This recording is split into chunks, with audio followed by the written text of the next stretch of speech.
Hello guys, welcome to our YouTube channel study with Sky.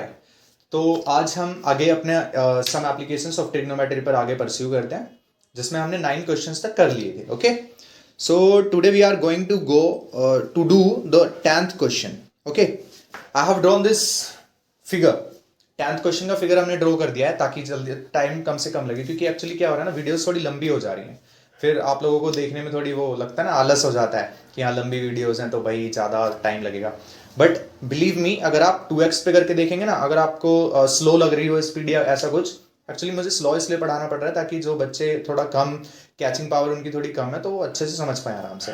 तो आप आराम से 2x में करिए और आराम से देखिए, कोई दिक्कत वाली बात नहीं है। ठीक है, तो अभी हम कौन से क्वेश्चन पे हैं? 10th क्वेश्चन पे। ठीक है, तो मैंने डायग्राम इसका बनाया, मैं आपके लिए क्वेश्चन रीड करता हूँ, आपको स्क्रीन पर दिख रहा होगा कि भाई इसमें क्या है ना, two poles of equal heights are standing opposite to each other on either side of the road. यानी कि एक रोड के दोनों तरफ, रोड है उसके दोनों तरफ, एक रोड के लेफ्ट हैंड में राइट हैंड में दो पोल्स खड़े हुए हैं। ठीक है, दो पोल्स हैं, इक्वल हाइट्स के हैं, इक्वल हाइट्स के दो पोल खड़े हुए हैं, ये ए बी और सी डी। अब इन्होंने क्या कहा बच्चों आगे कि which is 80 metre wide. What is 80 metre wide? The road is 80 metre wide. यानी कि जो रोड है ना वो हमारी क्या है बच्चों, 80 मीटर चौड़ी रोड है। यानी कि इनके बीच की दूरी क्या हो गई? 80 मीटर हो गई।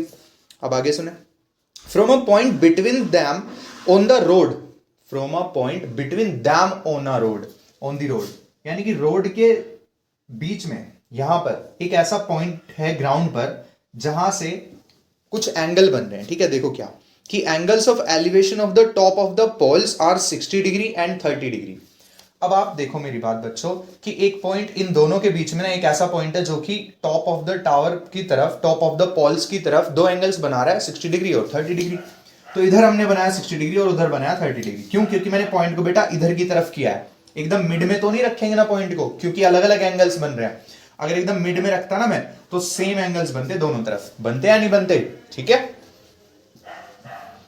तो अभी क्या होगा, इधर की तरफ अगर मैं लेके आऊं तो ये वाला एंगल बड़ा हो जाएगा एब्सोल्युटली, क्योंकि कल ही मैंने बताया था, लास्ट वीडियो में आपने देखा होगा कि मैं जैसे जैसे एक ऊंची बिल्डिंग के पास जाता हूं वैसे वैसे मेरे को अपना फेस ऐसे ऊपर करना होता है उसके टॉप की तरफ देखने के लिए।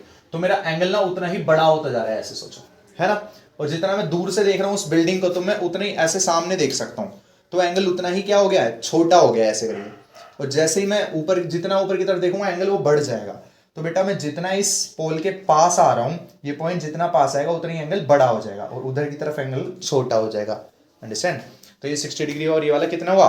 30 डिग्री हुआ। इस बात को समझिएगा क्योंकि कुछ क्वेश्चंस में ऐसा भी आपको कंसेप्ट क्लियर होना चाहिए। ठीक है, सो अब आगे चलते हैं बेटा। तो हमसे हाइट ऑफ द, इसमें पोल पूछी गई है। सिंपल काम है, दो ट्राइंगल्स हमको दिख रहे हैं राइट एंगल के, बट हमें करना क्या पड़ेगा, हाइट दोनों की सेम है, एक की हाइट निकाल देंगे, आंसर आ जाएगा। तो हम क्या कर सकते हैं बच्चों, इसको x अगर मैं मान लूं, BO को मैंने x मान लिया, लेट कर लो आप BO BX। ठीक है, BO को मैंने इक्वल टू x लेट कर लिया। अगर ये x है बेटा तो OD कितनी हो जाएगी बताना, OD कितनी हो जाएगी? OD गाड़ी OD नहीं, OD लेंथ, OD डिस्टेंस कितनी हो जाएगी? 80 माइनस x हो जाएगी। ओके, किसी को दिक्कत यहां तक? ठीक है, अब आगे सुनना बेटा। इस वाले ट्राइंगल में आप देखो 90 डिग्री है, यहां पर क्या लगाएंगे हम? परपेंडिकुलर, और मुझे बेस से मतलब है तो P अपॉन B हमें एक ही चीज दे रहा है, कौन? tan theta. और 30 है यहां पर, 30 है नहीं 60 है बेटा। यही देखना है कि कौन से ट्राइंगल की हम बातें कर रहे हैं और कौन से एंगल को हमें लेना है। ओके, तो इस वाले ट्राइंगल के अंदर tan 60 है, मेरी जो परपेंडिकुलर है बेटा वो क्या है? AB अपॉन बेस कितना है? BO।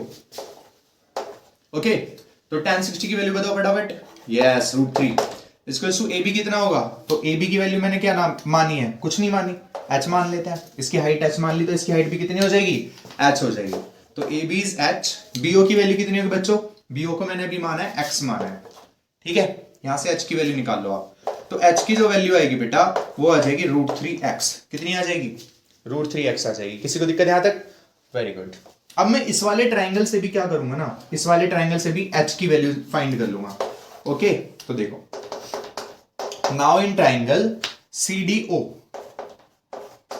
CDO ट्राइंगल में देखो राइट एंगल है D पर, थीटा यहां बनना है, थीटा के सामने वाला परपेंडिकुलर, थीटा से जुड़ा वाला बेस। परपेंडिकुलर अपॉन बेस क्या होता है बेटा? tan theta.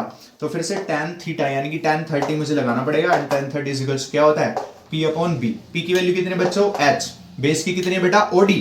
ओडी कितना है अभी मैंने बताया ना 80 माइनस एक्स। क्यों आया था 80 माइनस एक्स? क्योंकि पूरा पूरा 80 है और ये वाली वैल्यू मैंने एक्स मानी, पूरी वैल्यू 80 है, ये मैंने एक्स मानी, तो ये कितना बचेगा बताओ? 80 में से एक्स को घटा दो, इसको छुपा दूंगा, ये बचेगा, तो 80 माइनस एक्स कर दो, easy, 80 minus x. Okay good. tan z is what? 1 upon root 3 is equals to h upon 80 minus x. h की वैल्यू निकालो यहां से, तो बेटा ये इधर मल्टीप्लाई में आएगा सिंपल, क्योंकि मुझे h चाहिए, तो इसके आजू बाजू में ऊपर नीचे जो भी है उसको एक एक करके दूसरी तरफ हम भेजते हैं, ठीक है, ये होता है। तो 80 माइनस एक्स इधर मल्टीप्लाई में आएगा, तो आएगा 80 minus x upon root 3 is equals to h। ये मेरे पास आया, ठीक है, तो मेरे पास h की वैल्यू ये आ गई, एक h की वैल्यू ये आ गई, और h तो h ही है ना, मतलब ये वाला h और ये वाला h तो बराबर है ना, तो मैं दोनों वैल्यूज को इक्वल रख देता हूं, इजी। चलो, तो इक्वेशन 1 और ये इक्वेशन 2 से जब मैं इक्वल रखूंगा चीजों को, इसको इक्वेशन 1 मान लेता हूं, इसको इक्वेशन 2 मान लेता हूं, तो from equation 1 and 2 we have root 3x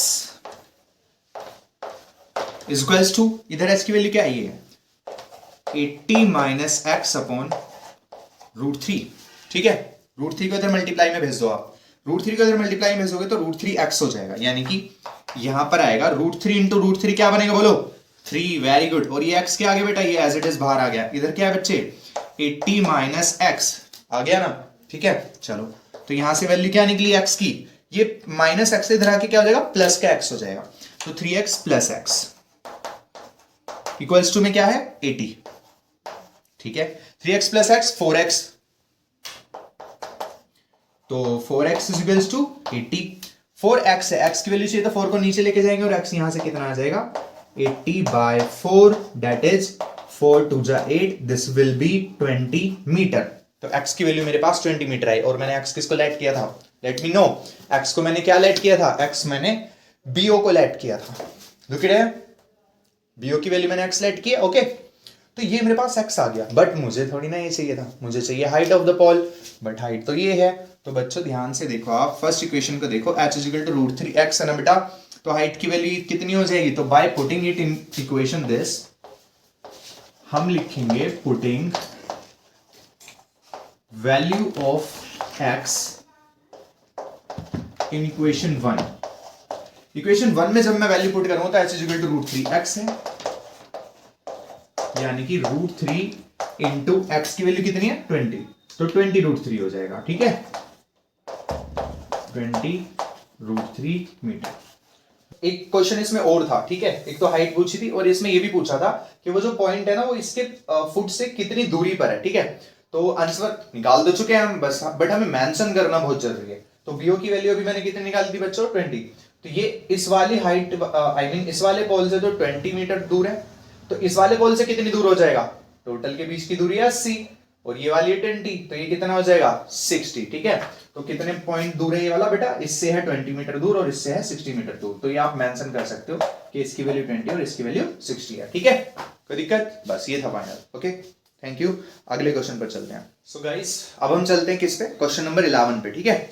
इसके अंदर क्या कह रहा है भाई, मैंने थोड़ा सा ना सोल्यूशन इसका लिख दिया है ताकि हमें टाइम थोड़ा कम कंज्यूम हो पर क्वेश्चन, ठीक है, ताकि हम सारे जल्दी जल्दी कवर कर पाए। आधा कर दिया, आधा तुम्हारे सामने कर देंगे अच्छे से समझा के। तो क्वेश्चन क्या कह रहा है, let me read it for you.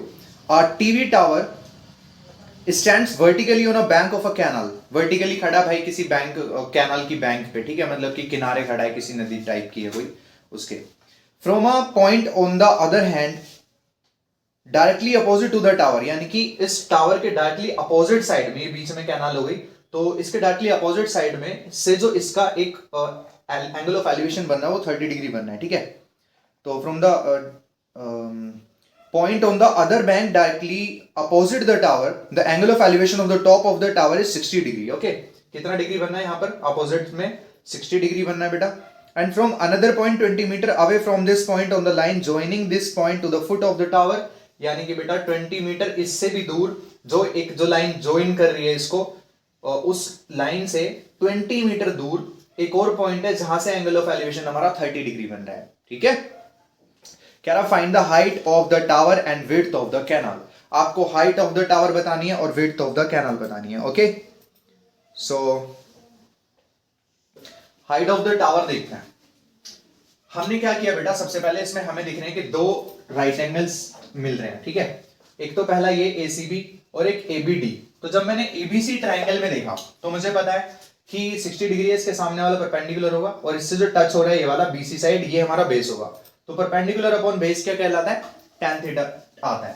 तो tan 60 is equal to P upon B। अब P यानी कि इसके सामने का परपेंडिकुलर कितना है, इसको मैंने H मान लिया बच्चों।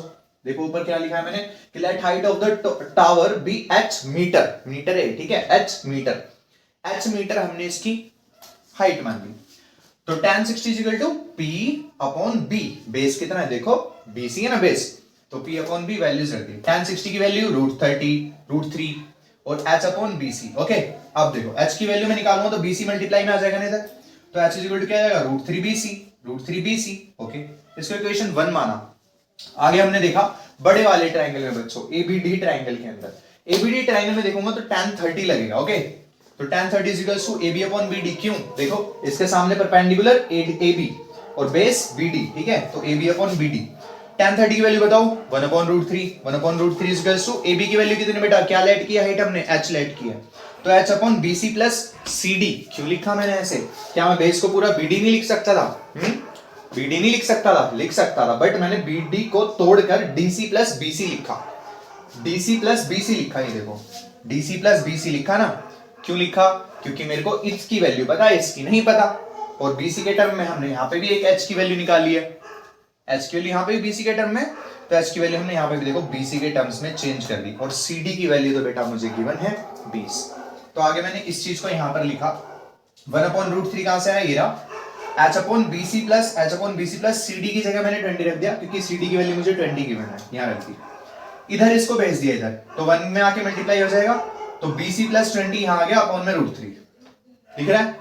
इस वजह से क्या बचा, H की वैल्यू ये भी बेटा, और H की वैल्यू ये भी है, इक्वेशन फर्स्ट और इक्वेशन सेकंड से आप लिखेंगे कि from equation 1 and 2 we have H की वैल्यू ये भी और H की वैल्यू ये भी, मतलब ये दोनों चीजें भी बराबर होनी चाहिए ना भाई, हाइट ये भी हाइट है और ये भी हाइट है, और दोनों हाइट तो सेम है, मतलब ये वैल्यूज भी सेम हो गई, मतलब कि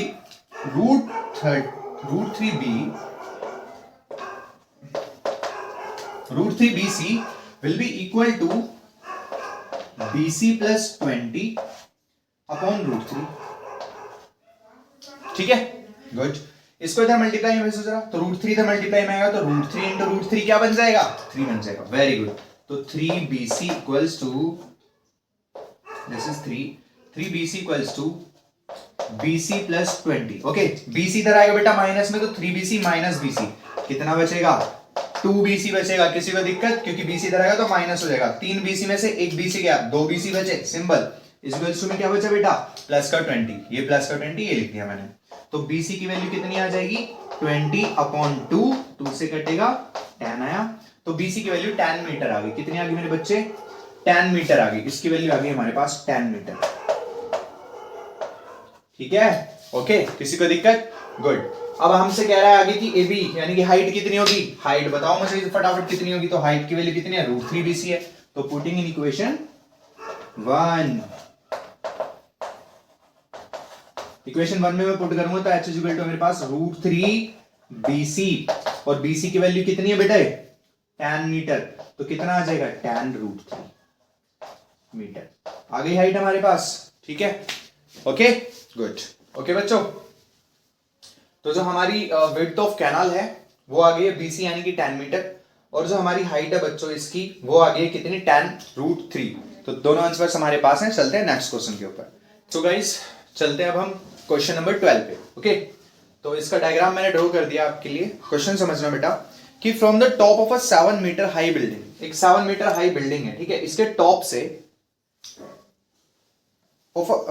the angle of elevation of the top of a cable tower is 60 degree, ठीक है, एक केबल टावर है, एक बिल्डिंग है, इसके टॉप से केबल टावर के टॉप तक जो एंगल ऑफ एलिवेशन बनना है वो 60 डिग्री बनना है। अब यहां से अगर मैं एंगल ऑफ एलिवेशन बना रहा हूं तो पता क्या करना पड़ेगा, यहां से हमें हॉरिजॉन्टल लाइन बनानी पड़ेगी सबसे पहले, ठीक है, उस हॉरिजॉन्टल लाइन से इस लाइन के बीच में जो एंगल बनेगा वो एंगल बनता है 60 डिग्री, ये कहलाता है एंगल ऑफ एलिवेशन, ठीक है। अब इसी क्वेश्चन में आगे बढ़ते हैं, and angle of depression of its foot is 45 degree, इसके टॉप से इसके टॉप तक तो 60 डिग्री था, और इसके टॉप से इसके फुट तक एंगल ऑफ डिप्रेशन 45 डिग्री है। Now what is the angle of depression? अब तक सारे क्वेश्चंस में हमने एंगल ऑफ एलिवेशन देखा है, तो एंगल ऑफ डिप्रेशन क्या होता है भाई? तो बच्चों ये जो हमने हॉरिजॉन्टल लाइन बनाई ना, इसके साथ ही एक नीचे को जाती हुई लाइन पर जब हम नीचे देख रहे हैं ऐसे, तो इस लाइन के साथ और हॉरिजॉन्टल लाइन के साथ जो एंगल बनेगा वो 45 डिग्री बनेगा, और इस एंगल को बोलेंगे हम एंगल ऑफ डिप्रेशन। मतलब जब हम नीचे देख रहे हैं तो हम एंगल ऑफ डिप्रेशन बोलेंगे, ऊपर देख रहे हैं तो एंगल ऑफ एलिवेशन बोलेंगे। कोई दिक्कत? Absolutely not. आगे सुनते हैं। तो यहां पर अगर बेटा 40 है और हमें पता है कि ये दोनों वैल्यूज, ये दोनों लाइंस इक्वल भी होंगी और पैरेलल भी होंगी, तो यहां से अल्टरनेट इंटीरियर एंगल बनते हुए ये वाला एंगल हमारा 45 डिग्री आ जाएगा। ओके, किसी को दिक्कत? ठीक है, गुड। आगे सुनो, अब इसको सॉल्व करते हैं। हमने सबसे पहले लेट किया बेटा कि ए ना हमने x मान लिया, ए को क्या माना? x माना, ई पॉइंट ये माना मैंने, ठीक है। तो ए की वैल्यू x हो गई, क्योंकि देखो ये 7 है तो इसके सामने ये भी 7 हो जाएगा। अब बताओ क्यों? क्योंकि जो डी ई बी सी है ये काइंड ऑफ रेक्टेंगल बन गया है, तो इसके अपोजिट साइड जो ना वो इक्वल हो जाएंगी। तो जितना ये उतना ही यहां से यहां तक, यहां से यहां तक, यानी कि 7। अब मुझे चाहिए लेकिन पूरे टावर की हाइट h चाहिए मेरे को, तो भाई मुझे 7 पता, तो मैं इस बाकी को क्या मान लूं? x मान लेता हूं।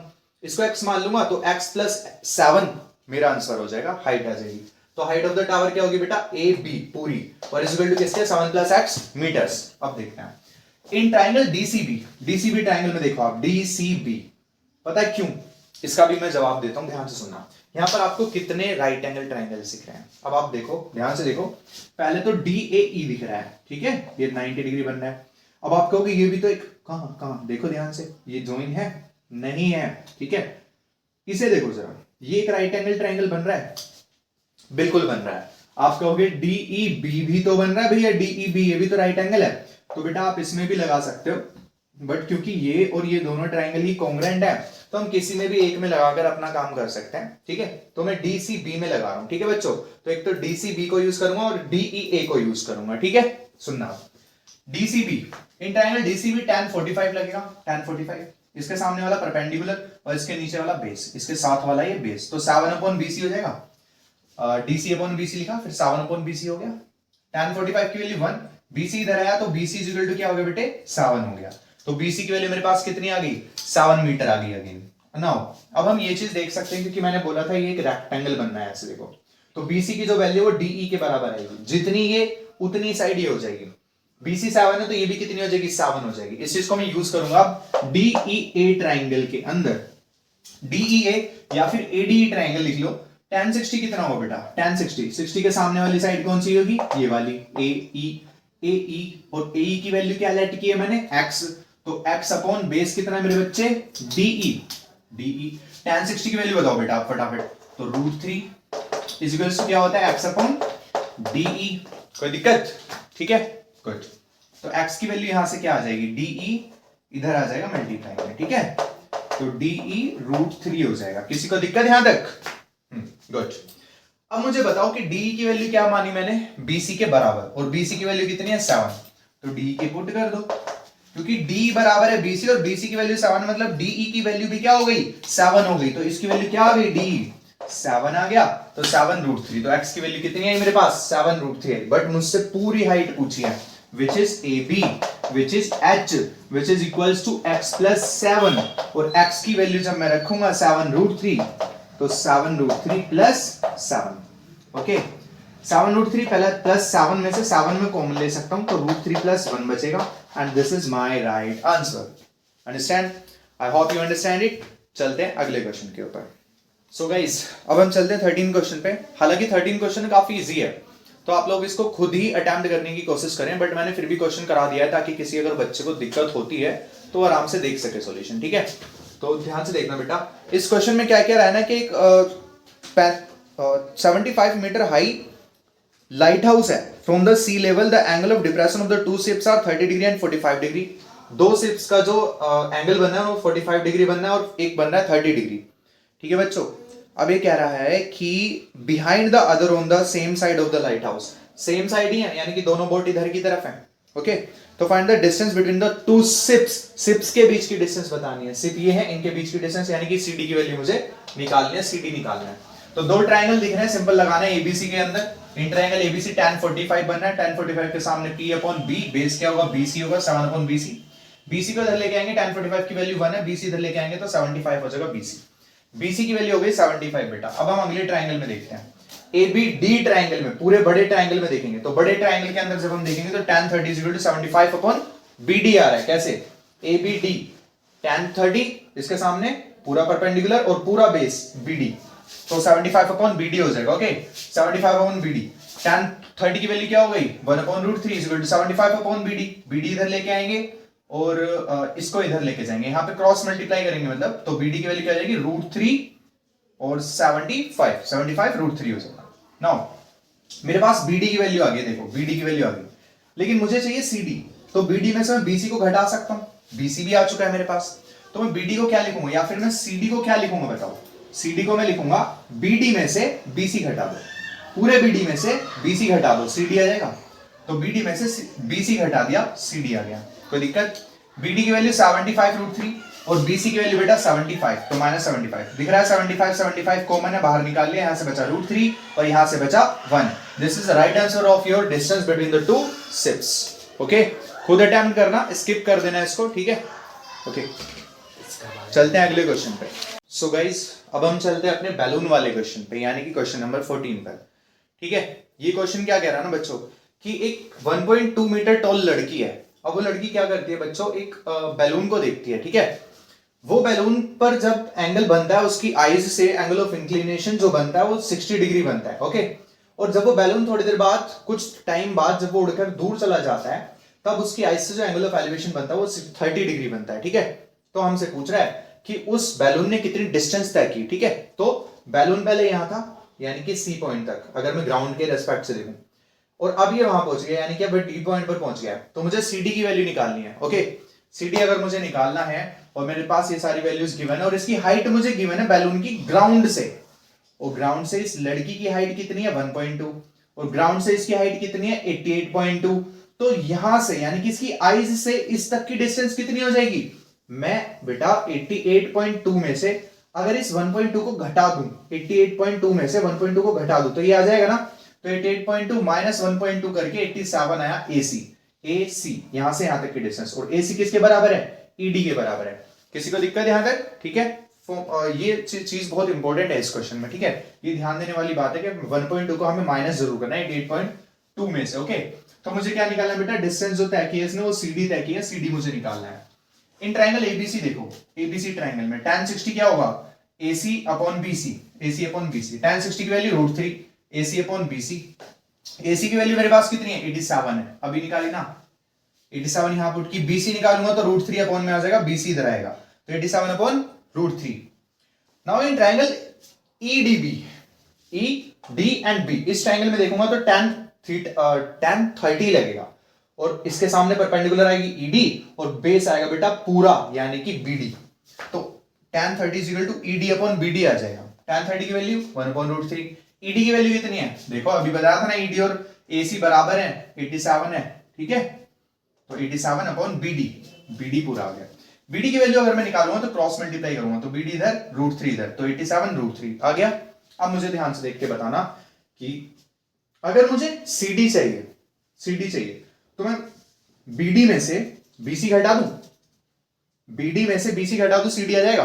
ओके, तो मैं बेटा BD में से BC को घटा देता हूं, CD आ जाएगा, तो CD इक्वल टू क्या होगा? BD minus BC। Okay, BD minus BC is what? CD। BD की वैल्यू अभी मैंने कितनी निकाली है 87 रूट 3 और BC की कितनी निकाली थी बेटा 87 अपॉन रूट 3, तो 87 root 3 minus 87 upon root 3 will get you what? 87 हमें दिख रहा है यहां से कॉमन, यहां से भी कॉमन बाहर आ रहा है, आ गया रूट 3 बचा अंदर, ये रहा, यहां से क्या बचेगा 87 तो बाहर आ गया, तो 1 अपॉन रूट 3 बचेगा। ठीक है, अब सुनना 87 यहां, अब बस कैलकुलेशन है, कुछ नहीं है, डरना मत। 87 एज इट इज, अब इसका एलसीएम लो बेटे जरा, इसके नीचे 1 लिख देता हूं, रूट 3 रूट 1 जा रूट 3 आ जाएगा, रूट 3 की रूट 3 में मल्टीप्लाई करो तो 3 आएगा, 3 को यहां लिखा, 1 की 1 में करो 1 आएगा, माइनस 1 यहां लिखा, 3 माइनस 1 कितना होता है बच्चे 2, तो 87 इनटू में क्या बचा, ऊपर क्या बचा 2, अपॉन में क्या है रूट 3। ठीक है, आगे सुनना 87 रूट 3 को मैंने 87 रूट 2 को मैंने एज इट इज लिखा, 87 और 2 को एज इट इज लिखा, रूट 3 क्योंकि नीचे है तो मैंने क्या बताया था रेशनलाइज करेंगे, ऊपर नीचे दोनों में रूट 2 से मल्टीप्लाई करेंगे। ठीक है बच्चों, तो √3 से ऊपर भी और नीचे भी मैंने मल्टीप्लाई कर दी। मल्टीप्लाई करने पे मुझे क्या मिलेगा, √3 बेटा 3 बन जाएगा और 87 2 जा 174 और √3 एज इट इज। 3 से 174 कटेगा, 58 √3 will be the right answer. यानी कि जो CD यानी कि जो डिस्टेंस ट्रेवल की है बैलून ने उड़ते उड़ते वो यहां पहुंच गया, तो उसने डिस्टेंस कितनी ट्रेवल की है 58 √3 metres. Okay so guys thank you. इस वीडियो में इतना ही, मिलेंगे आपसे नेक्स्ट वीडियो में। कमेंट करके मुझे जरूर बताइएगा आपको जो भी टॉपिक, जो भी कंसेप्ट या जो भी चैप्टर से रिलेटेड कुछ भी पढ़ना हो, ठीक है। आपको मैथ साइंस 9, 10, 11, 12 कोई सी भी क्लासेस बता सकते हैं। 11, 12 के लिए मैं मैथ्स स्पेशल पढ़ाता हूं और 12 की physics. Okay so guys like कीजिएगा, सब्सक्राइब कीजिएगा प्लीज। वीडियो अच्छी लगी हो तो लाइक जरूर करना और शेयर कर देना अपने सभी दोस्तों को, ताकि उन तक भी हम पहुंच पाए और उनकी भी हेल्प कर पाए, क्योंकि बोर्ड का टाइम है, सभी को हेल्प की नीड है। और आपको जो भी जिस भी टॉपिक में दिक्कत है, पर्सनली यू कैन मैसेज और यू कैन कमेंट। आप कमेंट कीजिए, हम उसी चीज पर वीडियो लेके आएंगे, ये हमारा प्रॉमिस है। Okay thank you so much, thank you.